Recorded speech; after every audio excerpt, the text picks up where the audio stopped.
We are back. आप IT pass out हो, फिर भी आप ये सब भगवान की कथा, टिपिकल इंडियन कल्चर क्यों फॉलो करते हो? आप साइंस के ज़माने में भी ऐसा क्यों सोचते हो? This is a very very very good and important question. आपको समझाने के लिए मुझे कुछ चाहिए होगा। सो यहाँ पे मैंने रखा है योर नॉलेज और यहाँ पे रखा है बिलीव इन मॉडर्न साइंस। जब आप छोटे होते हैं, आप साइंस पढ़ते हैं, 9th 10th 12th में ग्रेविटेशनल पुल पढ़ते हैं, इंसान स्पेस तक पहुँच रहा है, व्हाट इज एस्केप वेलोसिटी, हम चांद तक पहुँच जाते हैं। तब तक आपको लगता है कि humans are in control. I mean, we know everything. We have cracked everything in life. तो उस समय तक क्या होता है, जैसे आपका नॉलेज लेवल बढ़ता रहता है, मॉडर्न साइंस में आपका बिलीव बढ़ता रहता है और आपको लगता है कि हाँ, मॉडर्न साइंस सब कुछ है, ये भगवान अयोध्या, राम जी, कृष्ण भगवान, ब्रह्मास्त्र चला था, युद्ध हुआ था, ये सब बकवास है, ये सब मन गढ़ंत कहानियाँ और ये माइथोलॉजी है। जैसे ही आप और पढ़ते हैं इन सब चीज़ों के बारे में और धीरे धीरे आपके जो क्वेश्चंस होते हैं मॉडर्न साइंस के पास उसके जवाब नहीं होते, आपकी नॉलेज लेवल जैसे जैसे बढ़ती है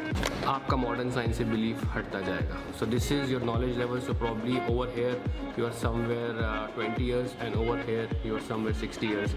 You will start not believing in modern science. This is my graph. Do you agree with it? मुझे तो लगता है एक्चुअली मैं मॉडर्न साइंस ने ना hardly 1% of what the truth is find out किया अब तक। जो मॉडर्न मेडिकल साइंस थी उससे हज़ारों साल पहले हिंदुस्तान में सर्जरी होती थी, ब्रेन सर्जरी होती थी। जो हिप्पोक्रेटिस है मॉडर्न साइंस के पितामह, उससे कई सालों पहले तक हमारे देश में ऐसी किताबें थी जो संस्कृत में थी। वेदास बोलते हैं, वेदास एक ह्यूमैनिटी को गिफ्ट थे। जैसे हर चीज़ की एक ऑपरेटिंग प्रोसीजर होता है, तो Vedas are operating procedure about life, about humans, how we should conduct a life on this planet. और उसमें बहुत सारी साइंस है। जो न्यूक्लियर बॉम्ब जिन्होंने इन्वेंट किया था, ऐसा बोलते हैं कि गीता में बहुत सारी साइंटिफिक चीज़ें छुपी हुई हैं। गीता में एटम्स और प्रोटॉन्स के बारे में दिया हुआ है, गीता में ब्रह्मास्त्र के बारे में बहुत सारी जानकारियाँ दी हुई हैं। एटॉमिक बॉम्ब का इन्वेंशन किया था, वो गीता पढ़ते थे। और ऐसा बहुत सारा मैंने डेटा पढ़ा है और देखा भी है कि जो बहुत सारे इन्वेंशंस हुए हैं दुनिया में, हिंदुस्तान में इन्वेंशंस पहले हो चुके थे। संस्कृत में उनका उल्लेख भी है, हमारे पुराणों में उनका उल्लेख भी है। तो बहुत सारे लोगों ने उन उल्लेखों से पढ़ के ही इन्वेंशंस किए।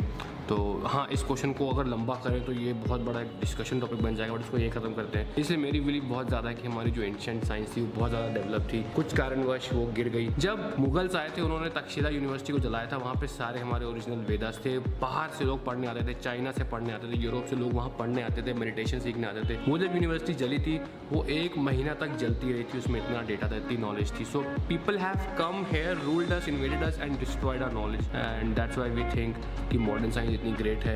एक छोटा सा इंसिडेंट बता दूं मैं। एक अंग्रेज थे, एक किसी राजा ने उनकी नाक काट दी थी युद्ध में। ये अंग्रेजों के टाइम की, तो आई एम नॉट टॉकिंग बहुत पहले, 300-400 साल पहले की बात है। वो नाक छुपा के किसी गांव में जा रहा था। तो गांव में किसी बंदे ने देखा क्या हो गया तुमको, उसकी नाक कटी हुई थी। वो ले गया अपने गाँव के छोटे से जहाँ पे अस्पताल जो बोलते हैं उसको, और उसकी नाक की प्लास्टिक सर्जरी कर दी। मतलब उस जमाने में हिंदुस्तान में प्लास्टिक सर्जरी थी। जब वो वहाँ पे गया वापस लंदन, तो उसने बताया कि तुम लोग इतना बखान करते हो, वहाँ हिंदुस्तान में ये गाँव होते हैं। छोटे से गाँव में मेरे को ठीक कर दिया उन्होंने। एक छोटा सा किस्सा मैंने शेयर किया जो मुझे याद था। इतनी साइंस डेवलप की इंडिया में, और इसलिए बहुत बड़ा टॉपिक है यार। ये बहुत बड़ा मतलब जिसके लिए ना एक्चुअली प्रॉपर, सच में प्रॉपर अलग से वीडियो होनी चाहिए कि आप वो जंगलों में आदमी रहता है, आदिवासी के पास आप चले जाओ, उससे आप कहो कि यार आदमी तो खुद उड़ भी सकता है, खुद का प्लेन भी है, वो वहाँ से बाहर भी जा सकता है, अर्थ से भी, अर्थ के बाहर भी कुछ है। तो वो कहेगा पागल हो क्या, ऐसा तो कुछ है ही नहीं। ही डजंट नो, उसका ब्रेन और उसकी knowledge is just limited to that extent. मुझे लगता है हमारे साथ भी यही है कि we are just limited to earth and we are just limited to our modern science.